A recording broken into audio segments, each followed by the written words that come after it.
नमस्कार,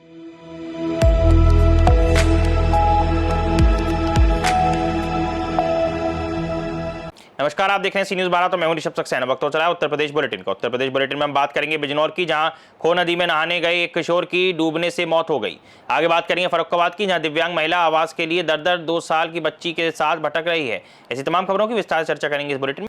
नदी में नहाने गए किशोर की डूबने से मौत हो गई। बता दें, मृतक किशोर की पहचान शिराज के रूप में हुई है, जो मोहल्ला इमामबाड़ा शेरकोट जनपद बिजनौर का निवासी था।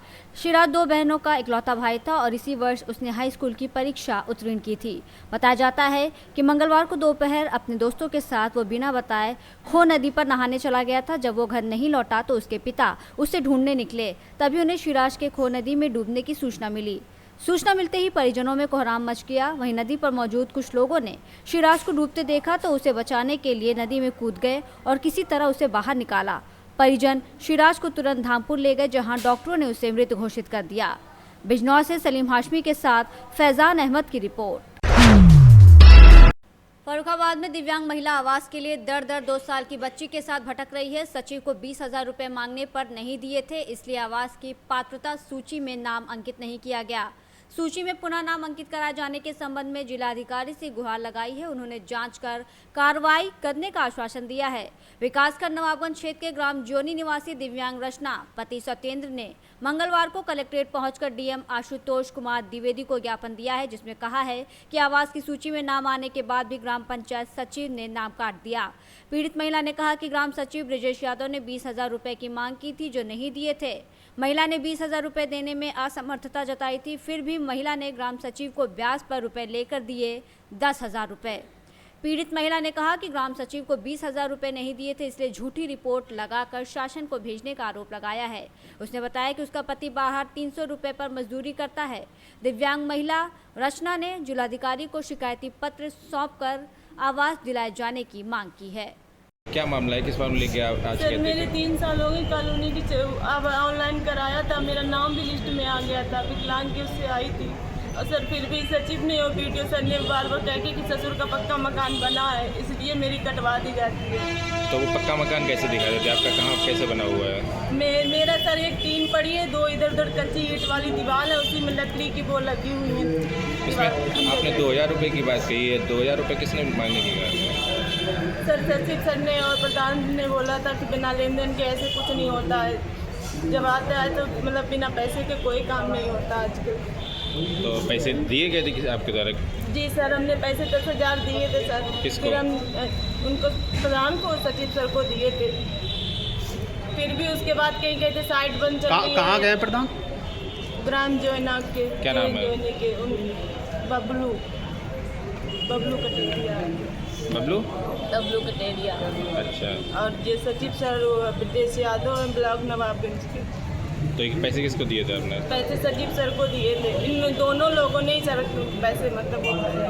आपका कच्चा मकान बना हुआ फिर भी नहीं आवास नहीं? जी मेरा कच्चा बना। वहाँ पे बच्चे बोलते थे यहाँ तुम्हें भैंसें बनती हैं, गोबर होता है। नाम आ गया था आपका? जी नाम भी लिस्ट में मेरा आ गया था। फिर कारण क्या था? पैसा आने को था बस।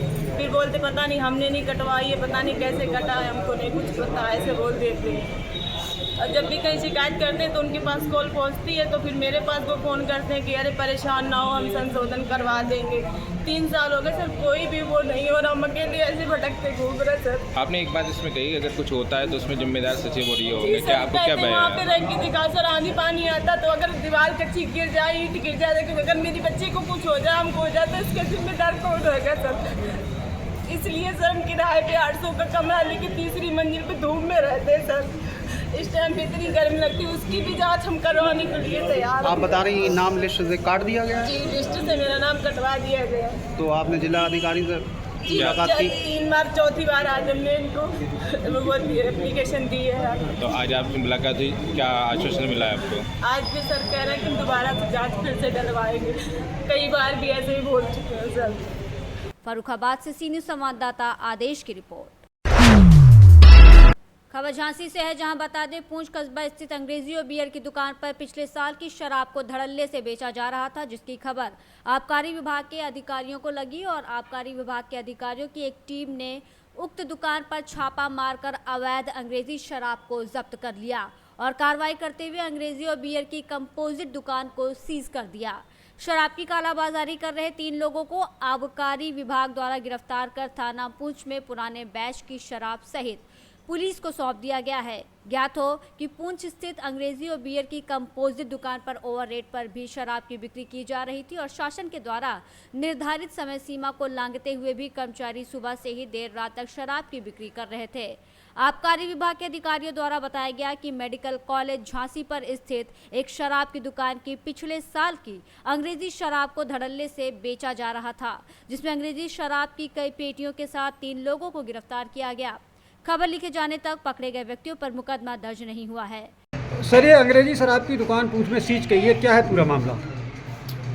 पूंछ कंपोजिट दुकान का जो है सघन निरीक्षण रात 19 तारीख में किया गया प्रवर्तन टीम और मेरे द्वारा, और उस पर जो है 165 नग जो है अवैध विदेशी मदिरा जो है 2024-25 का वो जो अनुमन्य था वो विक्रय करते हुए पाया गया, और जिस पर विधिक कार्रवाई जो है वो अमल में लाई जाएगी और 3 अभियुक्तों को मुझे कोई हिरासत में लिया गया। Bureau report Jhansi. Sambhal police ने हिंसा के 5 फरार आरोपियों के घरों पर नोटिस चस्पा कर उन्हें उद्घोषित अपराधी घोषित करने की प्रक्रिया शुरू कर दी है। बता दें कि पुलिस की सख्ती और कार्रवाई जारी है। संभल हिंसा मामले में बड़ा एक्शन लिया गया, जहां 5 फरार आरोपियों को उद्घोषित किया गया। पुलिस ने घरों पर चस्पा किए नोटिस। संभल जनपद में हाल ही में हुई हिंसक घटना के मामले में पुलिस ने सख्त रुख अपनाते हुए बड़ी कार्रवाई की है।